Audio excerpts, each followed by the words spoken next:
Então, muito bom dia para todas e todos. Com isso, já abarco a generalidade e a especificidade.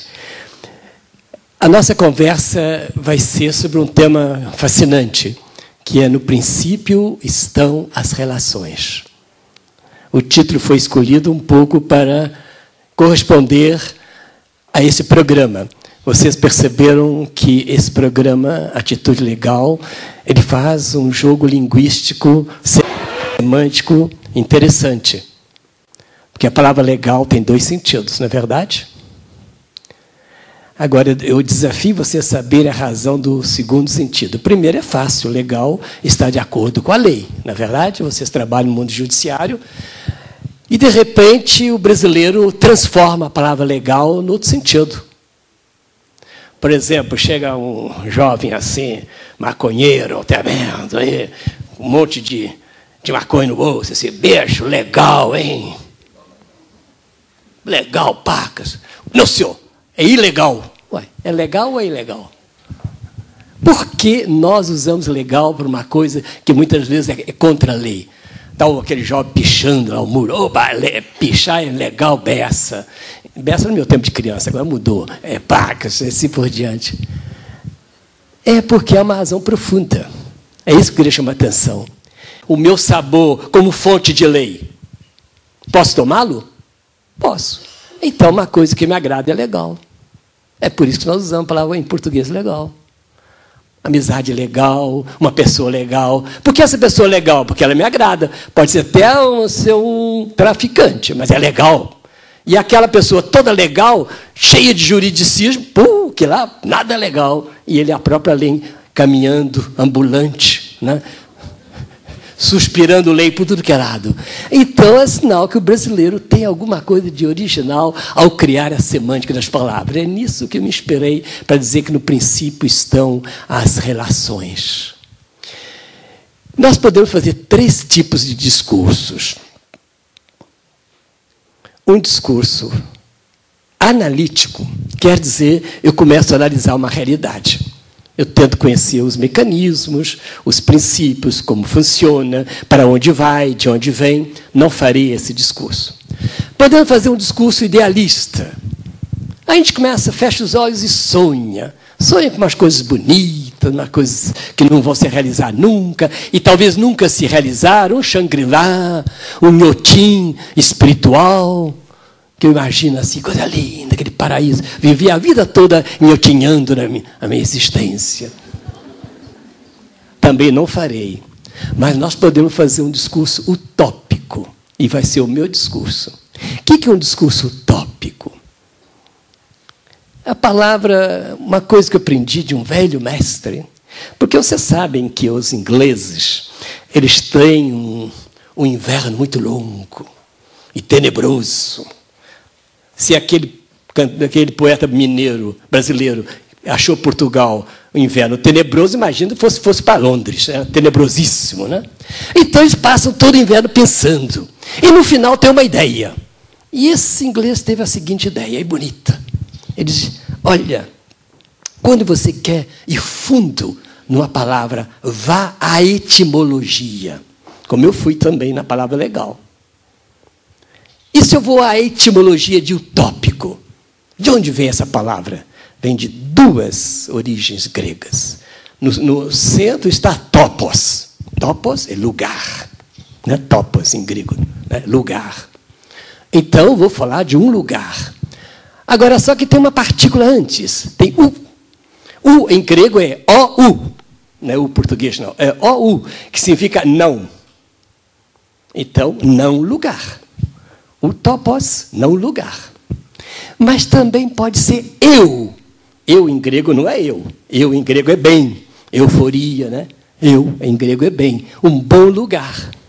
Então, olha bem que beleza a palavra. Utópico quer dizer um lugar que ainda não existe, mas é bom.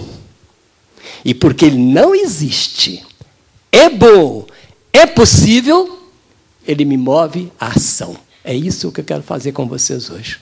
Vou mostrar um lugar bom, um lugar que não existe, porque o momento que o lugar existir já não é mais topos, o topos é topo só, Mas ele é possível. E para lá nós caminhamos. O de que nós necessitamos muito é do discurso utópico, que não é o idealista, uma coisa irreal. Nem o de político no ano eleitoral. Não. É um discurso de quem pensa a realidade, deseja que ela seja melhor, vê que é possível, e por isso eu tenho que propô-la e colocar as energias em direção a isso. Segunda coisa que eu aprendi também, vocês percebem pelos cabelos que eu não comecei a lecionar ontem, não é verdade? Que a única coisa que eu sei fazer é dar aula e palestra, porque eu não sei nem cozinhar cozer nem com S nem com Z. Se alguém tem dúvida, vá a Aurélia e vê a diferença. Entende? Então, outra coisa importante numa palestra. Uma palestra não é um artigo de jornal, é um artigo de revista. Difícil, que ninguém entende. Não. Uma palestra tem que ser bem simples, para quem quiser depois estudar, aí pode aprofundar nos livros. E uma palestra precisa ter uma pergunta só, e que eu vou fazer a pergunta, e no final vocês vão ver se eu respondi ou não. E vocês mesmos podem se fazer essa pergunta e depois ver. Sem responder, sei. Então, eu entendi alguma coisa. Não sei, perdi tempo. Então, qual é a pergunta a que eu quero responder? Que coisa que decide nossas relações? É essa pergunta que eu quero responder, nada mais. Que coisa, que realidades decidem nossas relações? Se eu estabeleço uma relação, o que me move a estabelecer? Se eu soubesse, eu não precisaria pensar. Nós não sabemos. O cachorrinho tem a vantagem que ele não precisa pensar. Pelo cheiro, eles conhecem as pessoas carinhosas. Diz que o carinho emite cheiro. E a raiva também. Então, quando uma pessoa raivosa chega perto de um cachorro, ela emite um cheiro raivoso e o cachorro... ela reage. E quando chega uma pessoa carinhosa, ela passa para o cachorro e o cachorro. Então, ele não precisa refletir as relações cachorrais. Mas nós precisamos refletir sobre nossas relações humanas. E que decide sobre nossas relações humanas? Ok? Essa é a minha pergunta. Mas antes de começar a responder, toda boa palestra, antes de começar a responder, tem uma introdução que às vezes é tão grande como uma palestra. Que quando acaba a introdução, pena que acabou o tempo, mas eu gostaria de falar isso, e aí o professor vai embora. Mas não vou fazer, é uma introdução muito rápida. Primeira introduçãozinha é a seguinte, já fiz essa, já, que se viu de pré-introdução. Agora vem a introdução, depois vem a pós-introdução. A introdução é a seguinte, vocês são funcionários públicos, não é isso? Enquanto eu fiquei sabendo. E vou brincar de novo com a etimologia. Repararam bem a origem da palavra funcionário? Onde está? Vem de fungi. É um verbo pesado em latim que chama depoente. Um verbo que tem a forma passiva, mas tem um sentido ativo. Daí vem fungir, em português clássico, de Aurélio ou de Oasiano, se alguém quiser fungir, cumprir uma função.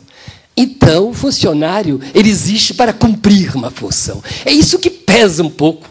Parece que é uma espécie de destino, de fatum, de moira, que pesa sobre nós. Temos que cumprir uma função. E o peso da etimologia. E uma coisa que eu não disse no começo da etimologia, sabe o que é fascinante da etimologia? É que a palavra nasce e ela é forjada num contexto existencial anterior à formulação. Parece que o ser humano vive uma experiência e, de repente, quer falar a experiência e cria a palavra. Então, eu posso imaginar uma série de pessoas cumprindo funções, aí vão gaguejar, eu sou um funcionário. Aí nasce a palavra funcionário. Mas depois que nós estamos cumprindo funções. Então, funcionário, isso pesa. E pesa muito ser funcionário. E público. Portanto, os olhos se voltam para vocês. O público é isso, que está exposto. O privado, o privacy, é o que está em particular, fechado nele mesmo. Vocês não podem ter uma função privada no momento que vocês são funcionários públicos naquela função. Então, vocês são expostos. E expostos, exponere, é pôr para fora. Exponere, pôr para fora. Vocês são postos para fora. Isso dói também. Porque o ser humano não gosta sempre de ser exposto, não. E, às vezes, nós temos que ser expostos, queiramos ou não. No momento que você entra na sua função, quando um soldado ou um militar coloca a sua farda, naquele momento, ele se expõe.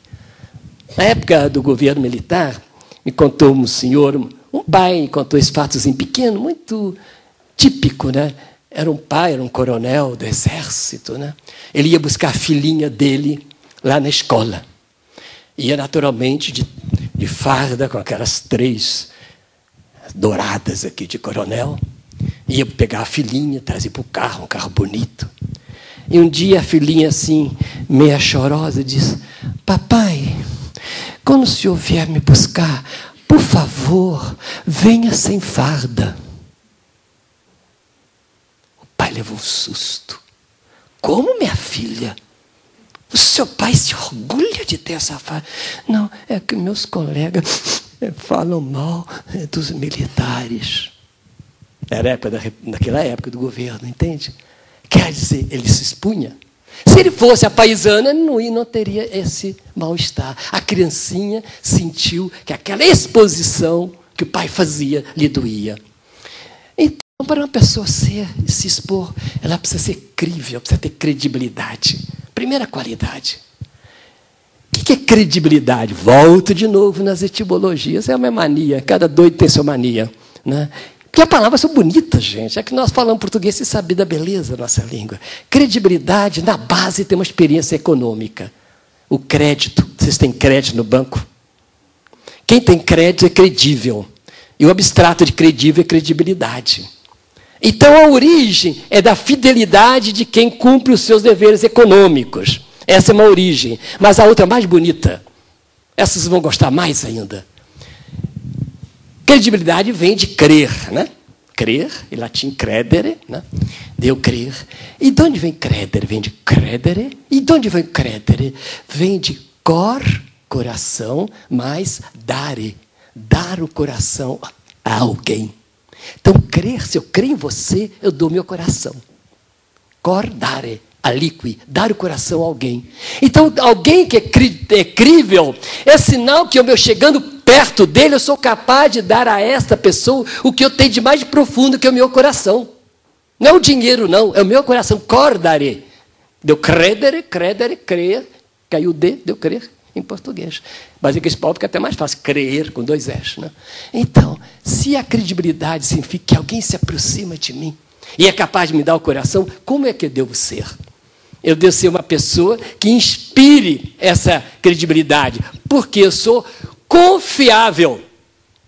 Vocês vão achar graça como a gente brinca em português. E confiável, de onde vem?